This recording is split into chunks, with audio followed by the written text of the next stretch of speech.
Kung hindi pinintulot ng Diyos na ako'y magkasakit ng maraming klaseng sakit at madalas ako magkasakit, hindi ako magiging resilient. Hindi ako makapag-endure. Hindi ako mag-persevere. So, pinahintulot ng Panginoon yung maraming sakit na naranasan ka para ano? Para ikaw ay maglingkod sa mga may sakit. Ang isang gift na hiniling ko sa Panginoon, gift of healing. Ayan po, ang hiling ko sa Panginoon, gift of healing. Itaas ang kamay dito ng mga may sakit. Praise the Lord, wala kayong sakit. Mga malulusog kayo, sabihin mo sa katabi, praise the Lord, wala kayong sakit. Malulusog na lahat dito. Bakit? Kasi sasabihin ko sana mamaya ako ipag-pray ko kayo para sa healing. Walang may sakit dito, wala. Tanggal na, Pastor. Sugurihin ang Panginoon. Baka naman nahiya lang kayo malaman yung sakit niya. Ayaw naming aminin. Okay. So, ganun po. Yan ang sinasabi ni James. Pagdating na nasa gitna tayo ng pagsubok sa buhay na ito, humingi tayo ng karunungan sa Diyos. The Lord, bigyan niyo po ako ng wisdom. Bakit ako nagkaganito? Bakit naranasan ko ito? Bakit ipinahintulot po ninyo ang mga bagay nito? Ano po ang inyong mensahe sa kalagayan kong ito? Ano po ang nais niyong ipaabot? Give me the spirit of wisdom that I may understand kung bakit ako nagkaganito. At saka, sasabihin sa inyo ng Panginoon. At kapag sinabi sa inyo ng Panginoon, ano ang sabihin mo? Sabihin niyo mga kapatid, ang ganito. 1, 2, 3, go! Ayan. Ano yung sabihin ng, ganito pala, Lord. Kaya pala ako ninyo pinahintulutan na mangyari sa akin ito. Bakit? Kasi dito ninyo ako gagamitin. Sabihin niyo ulit, ODI. Kaya pala. So kapag tayo ay humingi ng wisdom kay Lord sa gitna ng pagsubok nating nararanasan, ang sabi dito, and He will give it to you. He will not rebuke you for asking. But, when you ask Him, ito naman, kapag humingi kayo ng wisdom kay Lord, be sure that your faith is in God alone. Bakit? Ito yung kanyang illustration. Do not waver. For a person with divided loyalty is as unsettled as a wave of the sea. Para lang isang alon. Sinisiklot-siklot. Ayan. Sinisiklot-siklot ng tubig. Wisdom na tayo may pananampalataya. Hindi tayo nag-aalinlangan. At kapag tayo ay humingi na walang pag-aalinlangan, tiyak ibibigay ng Diyos ang ating kahilingan. At magsabi ng Amen. Amen. That is blown and tossed by the wind. Such people, yung mga taong double-minded, yung mga taong mayroong pag-aalinlangan, ang sabi dito, should not expect to receive anything from the Lord. So ito mga kapatid, kapag ikaw ay humingi kay Lord, mag-expect ka na ibibigay ni Lord ang iyong hinihingi. Ang magagay magsabing Amen. Amen. So may expectation. Bakit may faith ka eh?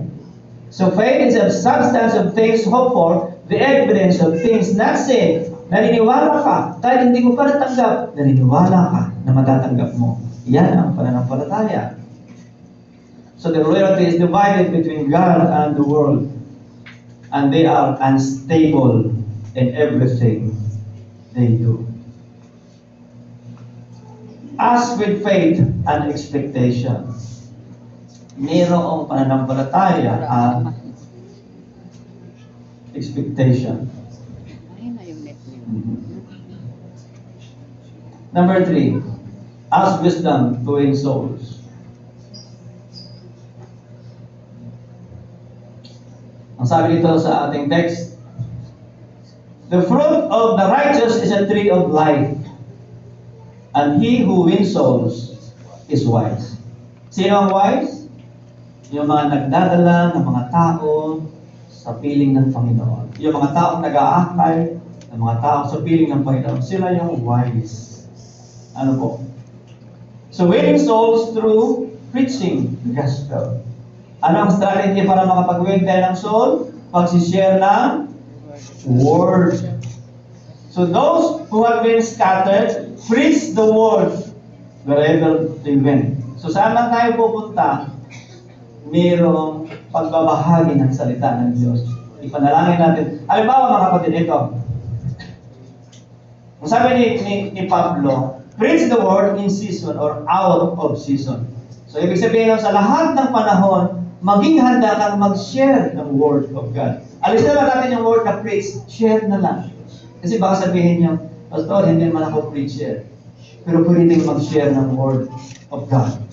So sa lahat ng pagkakataon, maging handa tayo para makapag-share ng word of God. Kasi the more na tayo nag-share ng word of God, the more na may tatanggap sa Panginoon. At the more na may mga taong maliligtas.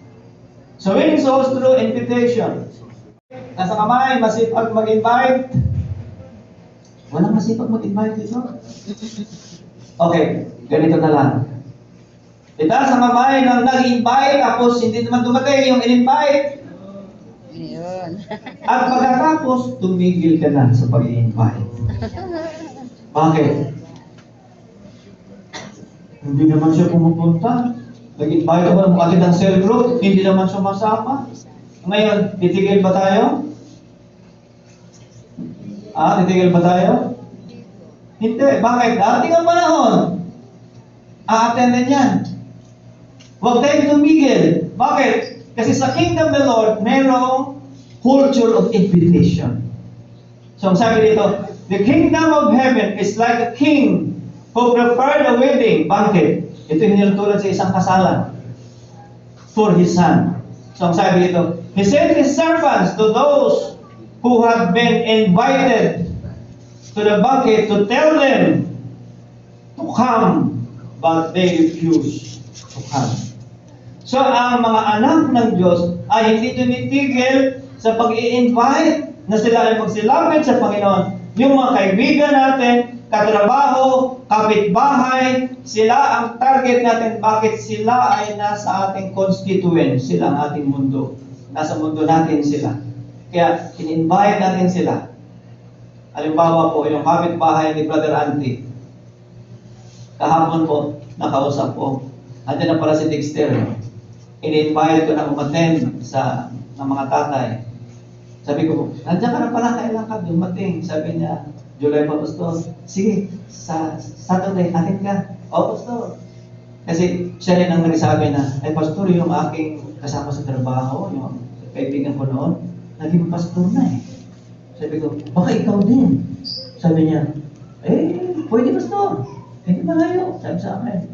Tapos yung naglilinis sa bahay nila, yung lalaki na medyo macho, sabi sa akin kahapon, ay Pastor, atin na ako. Sabi ko, sige, atin ka. Oo. So, walang time tumigil sa pag-invite. Bakit? Kasi hindi naman sa ating kapakanan yun eh. Sa kapakanan nila. Kapag sila ay tumugon sa ating invitation, maligtas sila. At kapag naligtas sila, anong sabi ng Biblia? Yung ang mga anghel sa langit, yung langit nagagala sa tuwa. Bakit? Mayroong nadagdag sa karya ng Diyos. At kapag may nadagdag sa karya ng Diyos, at natuwa ang Panginoon, anong sabihin mo? Lord, ni-invite ako.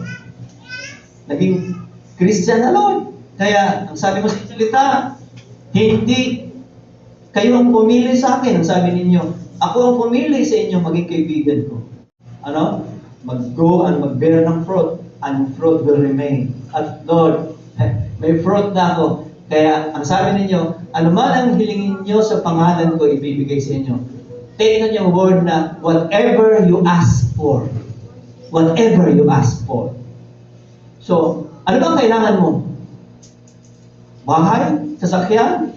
Ano bang kailangan mo? Girlfriend? Boyfriend? Lord. Sabi ninyo, whatever you ask. So, ang gagawin natin, paganahin natin yung ating faith. Lord, itong lupa na ito ay maging amin na. Sasabihin ni Lord, Amen. Sa'yo na, antayin mo lang. Ang maniniwala yung sabing Amen. Alam niyo po ba, mayroong isang nagpatotoo nang sabi niya, habang naglalakbay sila, tinaas niya ang kanyang kamay, sabi niya, Lord, ang lupain ito ay magiging amin. Ipagkakatiwala ninyo ito in the name of Jesus Christ.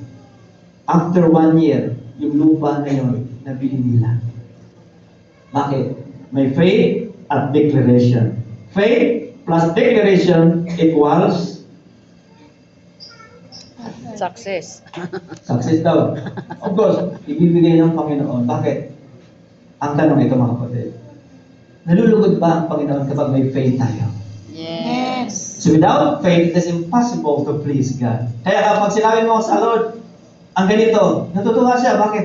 Yung anak ko niyan, hindi maliit ang tingin sa akin. Bakit? Kapag maliit ang ating hinihiling sa Lord, maliit ang tingin natin sa Kanya. Pero kapag malaki ang ating hinihiling, malaki ang ating tingin kay Lord. Kaya huwag natin ilagay ang Panginoon sa kahon. Huwag nating maliitin ang Panginoon. Hingin natin yung mga bagay na of course, nagbibigay sa Kanya ng kaluwalhatian. Basta ang ating hinihingi ay para rin sa Kanya kaluwalhatian. Winning souls through one-on-one evangelism. Ako po, nasanay po ako sa one-on-one evangelism. Ano po? Kaya po, yung one-on-one evangelism ay hindi ko po kinakalimutan yan. So ang sabi dito, Jesus answered, everyone who drinks this water will be thirsty again. But whoever drinks the water I give them will never thirst.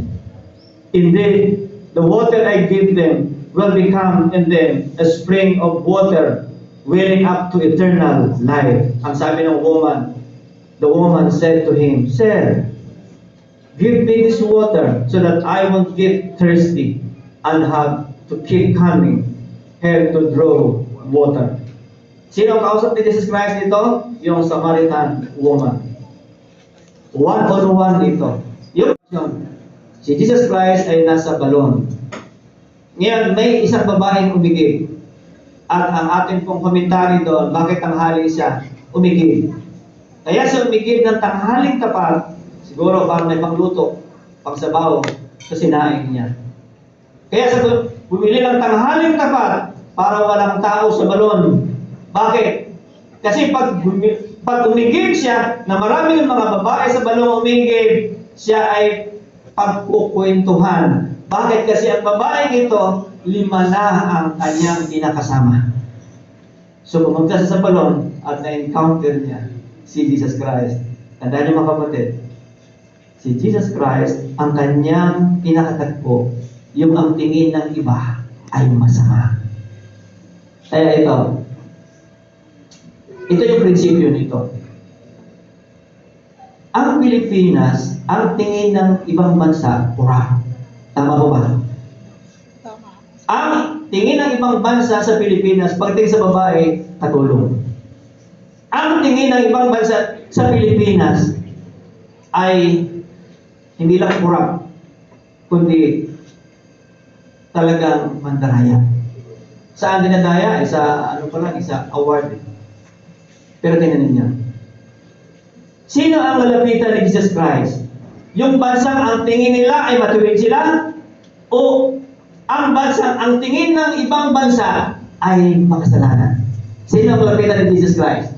Bansang makasalanan. Of course, yung mga bansang ang tingin nila masama. Sino yon? Ang Pilipinas. Kaya kung meron mang dadalawin si Jesus Christ sa huling panahon, kung meron mang bansang maribahin, kung meron mang bansang gagamitin siya para mag-explode ang gospel sa buong mundo, walang iba kundi ang Pilipinas. Amen po ba? Tayo yun mga kapatid. Kaya inihanda tayo ng Panginoon sa global evangelization. Bakit?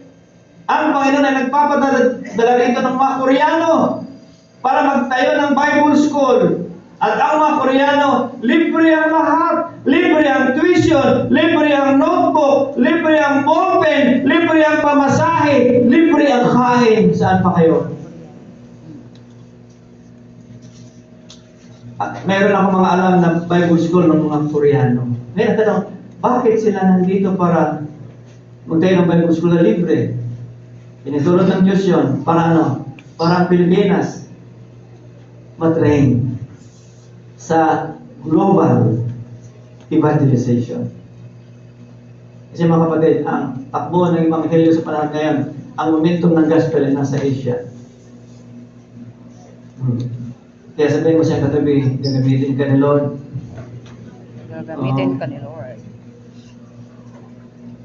So si Jesus Christ, meron siyang one-on-one evangelism. To gain wealth. Itaas ang kamay na gustong yumaman! Ang pagyaman ko ay hindi magic. Unti-unti. Ulitin ko. Itaas ang kamay na gustong yumaman! Huwag niyo alisin yung kamay ninyo. Aming Ama na sa langit, ang lahat na nagtaas na kamay. Bigyan niyo po sila ng wisdom, And gain, wealth. Ang lahat ay magsabi? Amen! Okay, ito mga kapatid. Ang sabi ng Panginoon, but remember the Lord your God, for it is who gives you the ability to produce wealth. Okay, yan yung mga kapatid. Ang mga mahihirap, itaas ang kamay ng mga mahihirap. mayaman kami. Walang mahirap dito. Okay mong taas. Walang mahirap dito. Oh. Ang mga mahihirap, ano ang kanilang hinihingi? Pagkain. Pera. Pagkain. Pera.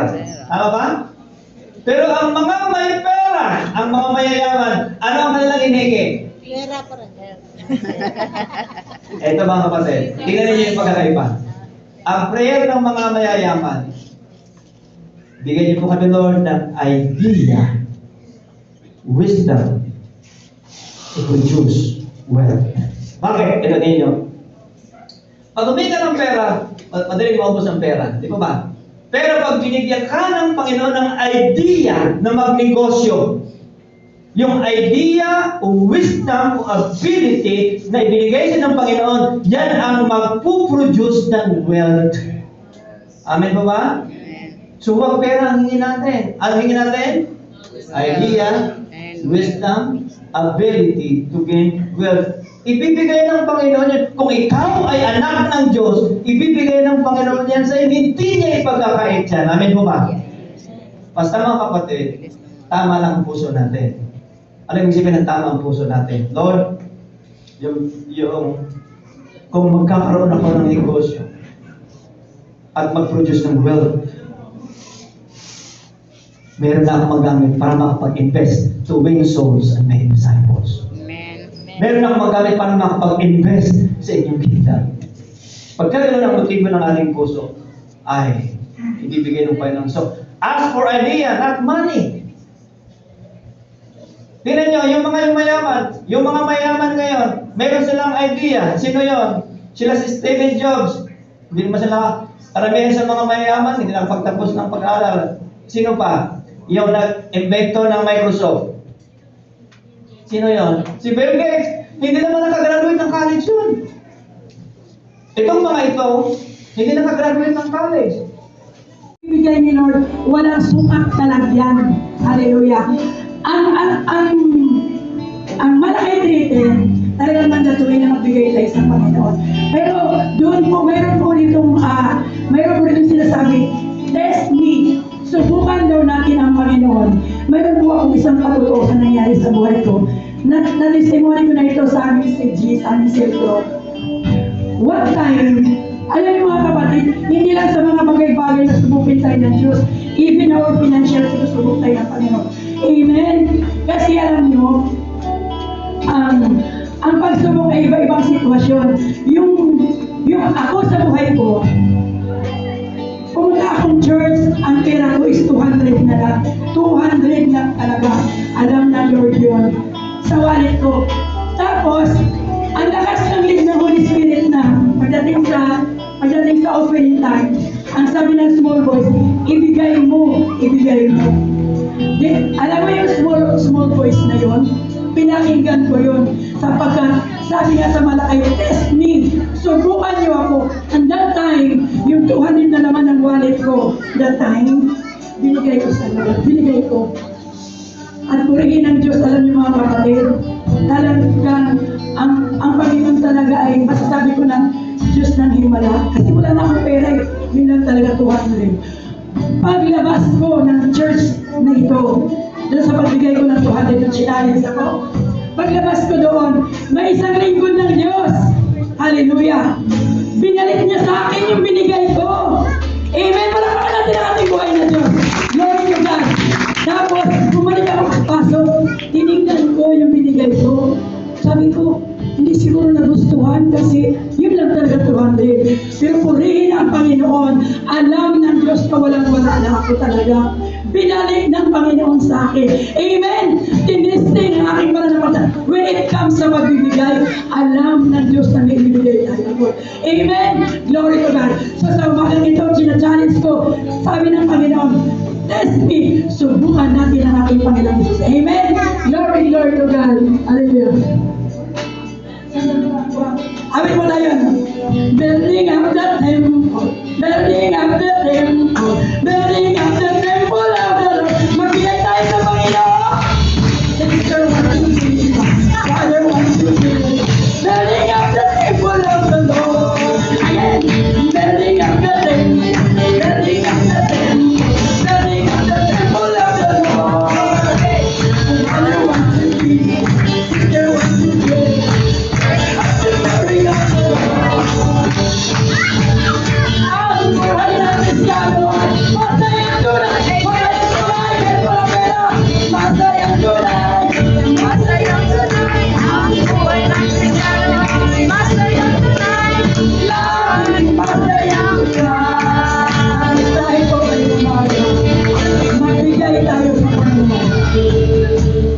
Magbigay tayo sa Diyos ng may kagalakan.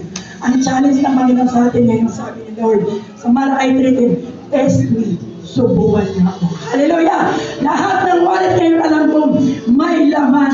Kaya po, sumayo po tayo lahat at magbigay po tayo sa Hallelujah! Magkiplan ko niyo. Building up the temple, building up the temple, building up the temple of the Lord.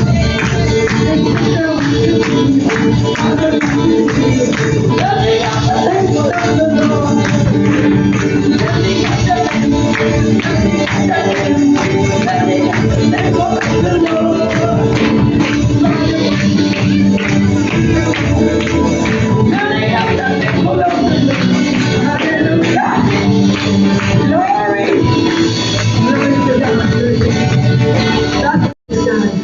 Hallelujah. Father God in heaven, the maker of the universe, ang Diyos ni Abraham, ni Isaac, ni Jacob, ang Diyos nagbibigay, Panginoon, ng kalakasan sa amin, ang Diyos na mapagpala, mapagbigay, a generous God to each and every one of us. Maraming salamat, Panginoon, sa mga nito, Diyos. Salamat po, Panginoon, sa mga nagbalik na ng blessing na pinagkaloob mo within this 1 week, Panginoon, God, Lord. Salamat sa mga pusong mapagbigay, Panginoon. Salamat sa kanilang generous heart, Panginoon. Lord, let us put their mind, Panginoon, Lord God, na ang gawain ito is your command, Panginoon. At ang gawain ito, Panginoon, ang mga kaloob na ito, Diyos, ay isang pagpapala at ay ginabalik namin sa iyong ganda. At ang pagpapala nito, Panginoon, ay aming pong i-expand sa mga magitan ng aming pagbibigay na nagagaling sa aming mga puso, O God, Lord. Alam namin, O Diyos, na ibabalik mo ito, Diyos, siksik-lig-lig at umaamaw. Salamat, Panginoon, Lord God. Magpalain mo, Diyos, sa mga kaloob na ito, magagamit lamang sa pag-expand ng iyong kingdom, sa lahat ng gawain, Panginoon, sa mga kailangan, Panginoon, sa church na ito, O God. Let us open our mind, our hearts, God. Lord, maraming salamat, Panginoon, Lord God. Binabalik namin sa iyo ang lahat ng papulit pa sa